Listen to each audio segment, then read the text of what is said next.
নমস্কার, রাজনীতির গল্পের এই অনুষ্ঠানে আপনাদের সকলকে স্বাগত। আমি অতনু ভট্টাচার্য। আমি যখন আজকে ভিডিও করছি তখন ষষ্ঠ দফা নির্বাচন চলছে।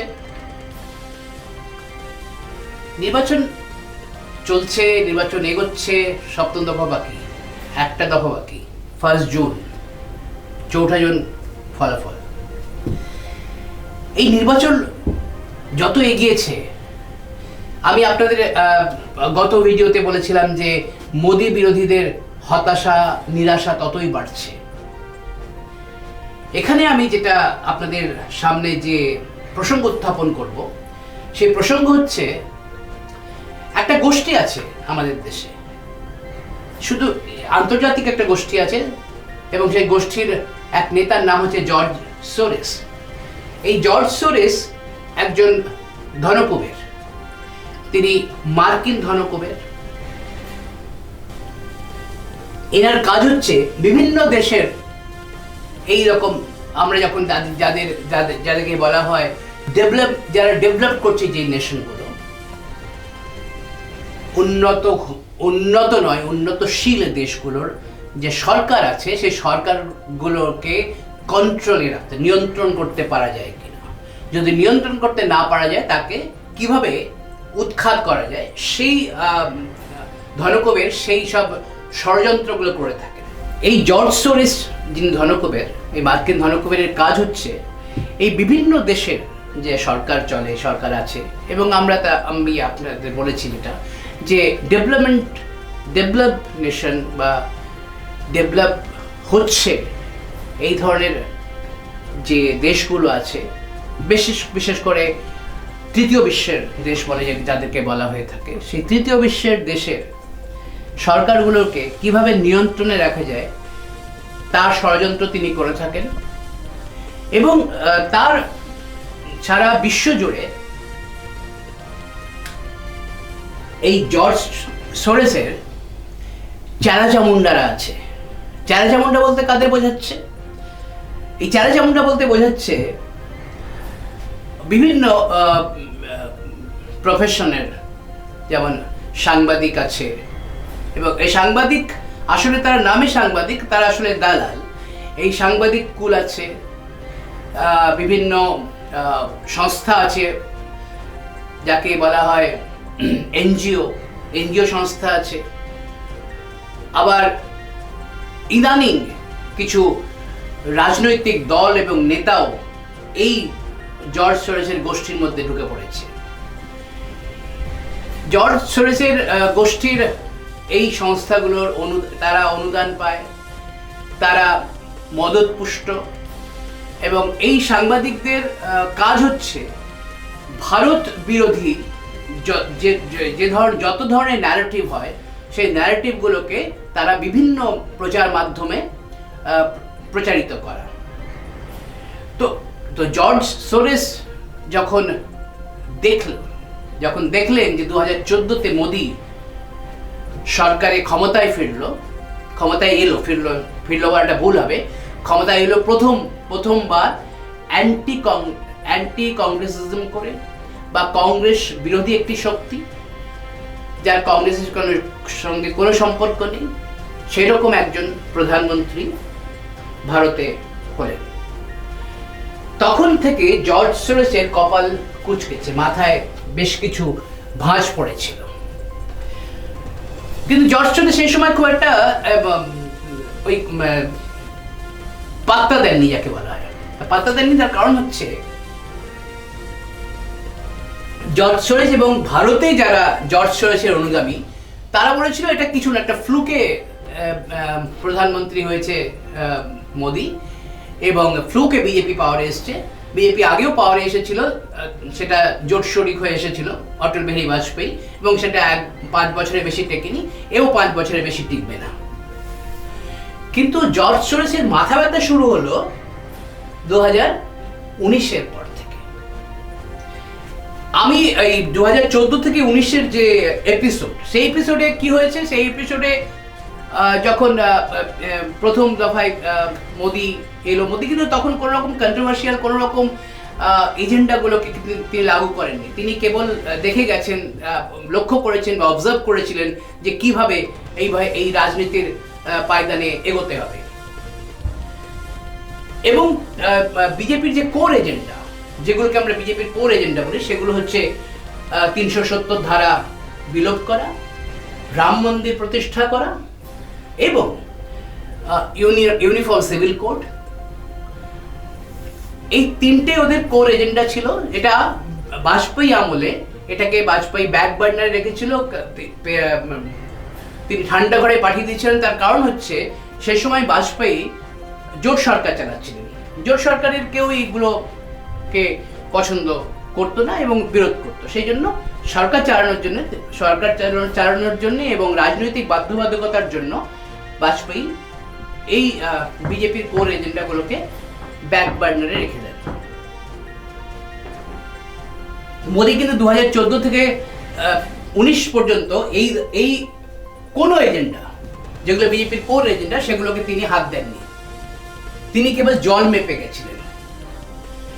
2019-এ 2014-তে এখন ওপিনিয়ন পোল হচ্ছে, এক্সিট পোল হচ্ছে, এই দালালরা, এই ওপিনিয়ন পোল যারা করে, ভোট পণ্ডিত বলে যাদের খ্যাতি, সুখ্যাতি, কুখ্যাতি যা আছে, তারা তখন বলল 270 বিজেপি পাবে, এটা অসম্ভব, হতে পারে না। বিজেপি ওই ফ্লুকে এসেছিল, এরপরে আর কিছু পাবে। দু একটা হয়তো ওপিনিয়ন পোল ওই 270-এর কাছাকাছি গেছিল, 160-এর উপরে কেউ যায়নি। কিন্তু যাই হোক, সবার মুখে ঝামা ঘষা দিয়ে বিজেপি দ্বিতীয়বার ক্ষমতা দখল করলো। মোদী দ্বিতীয়বার প্রধানমন্ত্রী হলেন এবং বেশ বড় মার্জিনে জিতলেন। 303টা বিজেপির নিজস্ব আসন ছিল এবং এনডিএ সম্পূর্ণভাবে 353টা।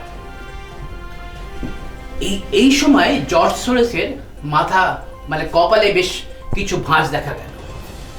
তিনি ভাবলেন তো আচ্ছা, মানে ব্যাপারটা একটা অন্যরকম লাগছে। মোদী তো খেলা শুরু করে দিয়েছে, একে তো উৎখাত করতেই হবে। তো 2000, আপনারা যারা পলিটিক্যালি খুব সাউন্ড, যারা রাজনীতিটাকে ভালো করে দেখেন, 2019 থেকে 2024-এর মধ্যে দেখবেন যে বিভিন্ন ধরনের আন্দোলন রাস্তায় দেখা দিল। এবং কৃষক আন্দোলনের নামে কারা রাস্তায় নেমেছিল, শাহিনবাগের আন্দোলনে কারা রাস্তা বছর ভোর বন্ধ করে রেখেছিল এবং তার পেছনে কারা ছিল। সেই কৃষক আন্দোলন বলে খ্যাত সেই কৃষক আন্দোলনে যে ধরনের অত্যাধুনিক সব অস্ত্রশস্ত্র এবং যন্ত্রপাতি ব্যবহার করে, তারা কে প্রোভাইড করেছিল? সিএ, তখন সিএ পাস হয়েছিল। সেই সিএ পাস হওয়ার পরে কি ধরনের রাস্তায় আন্দোলন করেছিল, সেগুলো কার মদতে হয়েছে?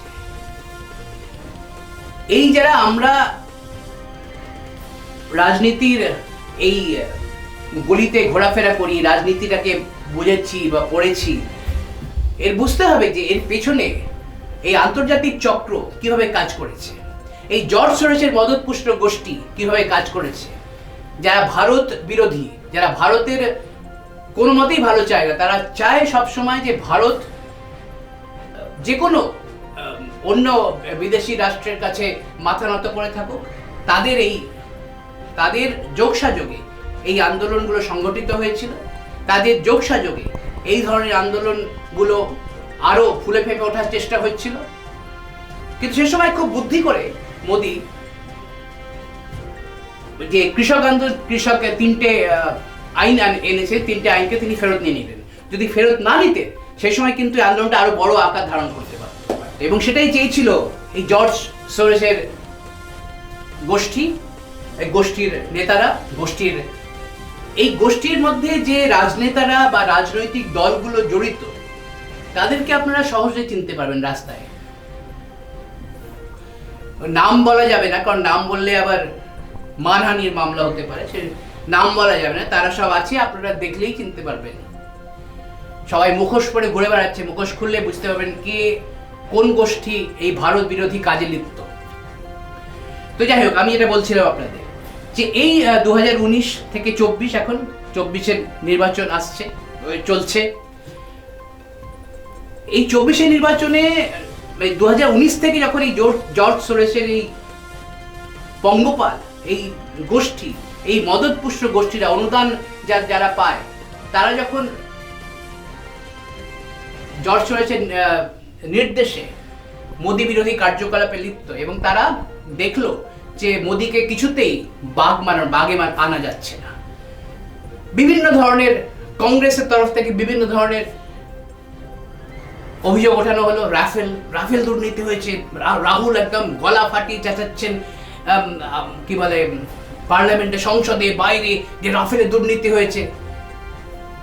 রাফেলের দুর্নীতির যা কিছু মামলা চলে গেল সুপ্রিম কোর্টে, সুপ্রিম কোর্ট ক্লিন চিট দিল মোদী সরকারকে। রাহুলের মুখে ঝামা তো ঘষলই। তারপরে আদানি আম্বানি নিয়ে এত কথা, কিন্তু এই আদানি আম্বানি আবার এই ইন্ডি গোষ্ঠীর বিভিন্ন রাজ্যে যেখানে তাদের সরকার আছে, তারা কিন্তু সেখানে লগ্নি করেছে, সেখানে তারা মদত দিয়েছে। এই যে দুমুখ রাজনীতি, এই দুমুখ রাজনীতি মানুষ আর খায় না। মানুষ বুঝে গেছে যে কে দেশের জন্য বা কে জনগণের জন্য কাজ করবে আর কারা কেবল নাটক করবে। তো এই যখন চলছে, যখন এই বিভিন্ন ধরনের ন্যারেশন করে দেখলো যে মোদিকে বাগে আনা যাচ্ছে না, তখন তারা এই নির্বাচনের ঠিক আগে প্রাক মুহূর্তে তারা শুরু করলো কি, তারা শুরু করলো যে তার প্রথম একটুখানি বেশ ভালো মানুষ সাজার জন্য বললো মনে হচ্ছে Modi front runner, BJP front runner, কিন্তু এখন এখানে একটা মানে বিরোধী জোটটা তৈরি হচ্ছে এবং তারা কড়া মোকাবিলা করবে। হয়তো হতো বিরোধী জোট একটা যদি সংগঠিত হতো, তার হয়তো একটা কড়া মোকাবিলা, কড়া প্রতিদ্বন্দ্বিতা হতো, কিন্তু সেখানে কি হলো, সেখানে বিরোধী জোট কোনো মঞ্চই পেল না, বিরোধী জোট হতেই পারলো না। বিরোধী জোট যেটা হয়েছে সেটা একটা জোট না হওয়ার মতো জোট হয়েছে। সেই জোটে কেউ কাউকে বিশ্বাস করে না, অবিশ্বাসের একটা জোট হয়েছে। সেই জোটটার নামেই জোট। মমতা বন্দ্যোপাধ্যায় তো নিজে বলে আমি এই জোটের নেত্রী, আমাকে কেউ কিছু পরামর্শ নেয় না, আমি জোটে আছি কি নেই, আমি প্রথমে বলেছি আমি জোটে নেই, আমি জোটকে বাইরে সমর্থন করবো। তারপরে উনি আবার পরে বদলে বললেন না আমি জোটের মধ্যে আছি। তো যাই হোক, কে আছে কে নেই এটা একটা প্রশ্ন এখন। তো এই প্রশ্ন এই যে তো এখন এরা শুরু করলো, এই যে ইলেকশন যখন চলছে, নির্বাচন যখন চলছে, নির্বাচন শেষের মুখে, তখন শুরু করলো যে নির্বাচন যখন প্রথম দফা হলো, দ্বিতীয় দফা হলো, যখন পার্সেন্টেজ কম হলো, তখন বললো ও পার্সেন্টেজ কম হচ্ছে, তার মানে মোদি হারছে। মানে এই একটা ন্যারেশন শুরু করলো, ধারণা সৃষ্টি করার চেষ্টা করলো যে নির্বাচনের গতি প্রকৃতি বদলাচ্ছে, পরিবর্তন হচ্ছে এবং নির্বাচনের পরিবেশও পরিবর্তন হচ্ছে। কি পরিবেশ কিভাবে পরিবর্তন হচ্ছে, গতি প্রকৃতি কিভাবে পরিবর্তন হচ্ছে, তাদের মতে যে যেহেতু এখানে পার্সেন্টেজ কম হয়েছে, তাদের গতি প্রকৃতি পরিবর্তন হচ্ছে। আবার পার্সেন্টেজ বাড়লেও ওরা মনে করে গতি প্রকৃতি পরিবর্তন হচ্ছে, মোদির এগেনস্টে পড়ছে। তারা বলতে শুরু করলো যে এবারে তারা আবার যত ক্যালকুলেশন করছে, 2019-এর ক্যালকুলেশনটা আমি আপনাদের বলে, 2019-এর যখন নির্বাচন হচ্ছে তখন ক্যালকুলেশনে সবাই দেখাচ্ছে যে ওই 270-এর কাছাকাছি হয়তো যেতে পারে মোদি, কিন্তু 2072 পার করবে না। এবং ঠিক সেই ন্যারেশন, সেই কথা এখন আবার শোনা যাচ্ছে। এখন আবার বলছে এই গোষ্ঠীর অনুদান পাওয়া এই দালাল কিছু লোকজন আছে, তারা কি বলে বেড়াচ্ছে, তারা বলছে ও বিজেপি 265-র উপরে উঠতে পারবে না, সম্ভব নয়। কেউ আবার বলছে 150, কেউ বলছে 70, মানে বিভিন্ন ধরনের মানে স্তরে স্তরে তারা মানে কমছে বাড়ছে, তার নিজেরাই কনফিউজ আসলে বিজেপি কত পাবে। তো এই যে ন্যারেশন চলছে, এই যে পরিবেশ গতি প্রকৃতি বদলাচ্ছে, এই ধরনের ন্যারেশন করার চেষ্টা চলছে, যদি শেষ মুহূর্তে যদি কিছু করে বিজেপিকে কোথাও একটু ধাক্কা দেওয়া যায়, কিন্তু সেগুলো বালি, কিছুই হচ্ছে না। আমরা এইসব যে আজকে যা কিছু আলোচনা করলাম, এর যা পরিণাম বা যা ফল আপনারা দেখতে পাবেন 4 জুন যখন ইলেকশনের রেজাল্ট বেরোবে। তার আগে পর্যন্ত এরা কি বলবেন, তার আগে পর্যন্ত বলবে যে যত এরপরে এক্সিট পোল হবে 1 জুন, এক্সিট পোল পয়লা জুনের বিকেল 5টা থেকে এক্সিট পোল শুরু হবে। এক্সিট পোলের তারা বলবে কি হ্যাঁ এখন এক্সিট পোলে তো যা দেখাচ্ছে ঠিক আছে, আমরা মানি না, আমরা দেখবো 4 জুনে কি ফল হচ্ছে। 4 জুনের 12টার পর থেকে তাদের সুর বদলাতে শুরু করবে। তারা কি বলবে যে ইভিএম হ্যাক হয়েছে, নির্বাচন কমিশন পক্ষপাতিত্ব করেছে। এগুলো এগুলো এগুলো শোনার জন্য আপনারা তৈরি হয়ে থাকুন। তো যাই হোক, আমার আজকের এপিসোড এই পর্যন্তই।